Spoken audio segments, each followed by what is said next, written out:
پیارے دوستو، آپ کا میزبان علی عادل خان روح کی غذا پروگرام لے کر آپ کی خدمت میں حاضر ہے۔ آپ دیکھ رہے ہیں راہ سکون چینل۔ نے آنکھوں سے دیکھا نہیں ہے مگر ان کی تصویر سینے میں موجود ہے۔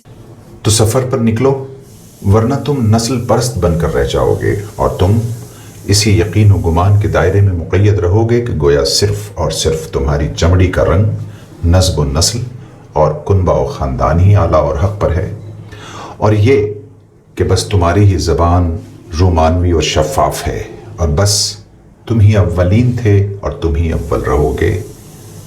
سفر پر نکلو، کیونکہ اگر تم سفر نہیں کرتے تو تمہارے خیالات اور عقائد اور عزائم کو مضبوطی نصیب نہیں ہو سکے گی، اور تمہاری فکروں کی جھولی عظیم ترین نظریات اور وسیع النظری سے لبریز نہ ہو سکے گی۔ دوستو، تمہارے خواب کمزور، ناتواں اور لرزتی ٹانگوں اور کپکپاتے ہونٹوں کے ساتھ جنم لیں گے، اور پھر تمہارے یقین کا مرکز اور محور ٹیلی ویژن کے اکثر وہ لغو اور فضول شو ہی رہ جائیں گے جہاں صرف آپ کو کمزور بنانے کی بات ہوتی ہو، یا پھر وہ لوگ اور نظریات کہ جو درندہ صرف دشمنوں کی ایجاد اور کاشت کرتے ہیں، جو تمہارے ڈراؤنے خوابوں سے ہم آہنگ ہوں گے تاکہ تم اگر جیو بھی تو ایک گہرے خوف کے ساتھ۔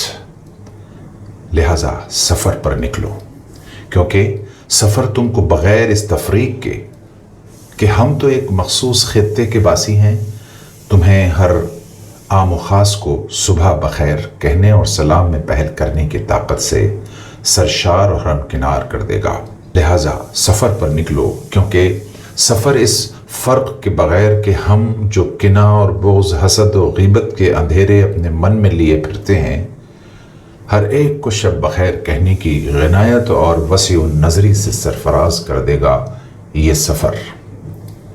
لہٰذا سفر پر نکلو، ورنہ تمہارا یقین اور نظر بجائے اس کے کہ تمہارے اندرونی مناظر کی سیر و تفریح سے لطف اندوز ہو، ایک ہی باہری منظر منفی اور محدود سوچ کا قیدی بن کر رہ جائے گا۔ اور ہاں، سفر کرو تاکہ تم کو ہمدرد، مخلص و مومن لیڈروں اور حکمران کی قربانیوں اور شہادتوں کا اندازہ ہو سکے۔ اللہ پاک مرحوم اسماعیل ہانیہ رحم اللہ اور تمام شہداء کے مراتب کو بلندیاں عطا فرمائے، اور ان کا ہم سب کو، پوری امت کو نعم البدل عطا فرمائے۔ ہم کو بھی جذبہ ایمانی عطا فرما، حوصلہ، ہمت، بہادری اور شوق شہادت عطا فرما۔ اب کچھ علماء یا دانشور کہیں گے کہ ہم نے تو یہ سب کچھ سفر کے بارے میں کہیں نہیں پڑھا۔ ہو سکتا ہے نہ پڑھا ہو، کیونکہ یہ اٹلی کے عظیم شاعر گایو آیون کی نظم کا اردو ترجمہ ہے۔ اگر سمجھ آیا ہو تو اپنا سکتے ہیں، کیونکہ سبق بروں سے بھی سیکھا جاتا ہے۔ اللہ پاک ہم کو حق بات سیکھنے، سمجھنے، عمل کرنے، فکر کرنے اور لوگوں تک پہنچانے کی توفیق عطا فرمائے۔ مرحومین کی مغفرت اور بیماروں کو صحت کاملہ عاجلہ مستمرہ عطا فرمائے، آمین۔ دوستو، آج کی دعا کے معاون ہیں جناب ظہیر عالم انصاری، سلیم احمد قریشی اور حکیم عطا الرحمن اجملی۔ دوستو، ہماری یہ پیشکش آپ کو پسند آتی ہے تو آپ سے درخواست ہے کہ چینل کو سبسکرائب کر کے ہمارے ساتھ دین کی اس مجلس میں ہم سفر رہیں۔ کل نئے عنوان کے ساتھ آپ کی خدمت میں ہم پھر حاضر ہوں گے۔ تب تک آپ اپنے ایمان اعمال کا، اپنی صحت، تندرستی، والدین، سراؤنڈنگ اور ماتحتوں کا بہت خیال رکھیے۔ وما توفیقی الا باللہ، اللہ نگہبان۔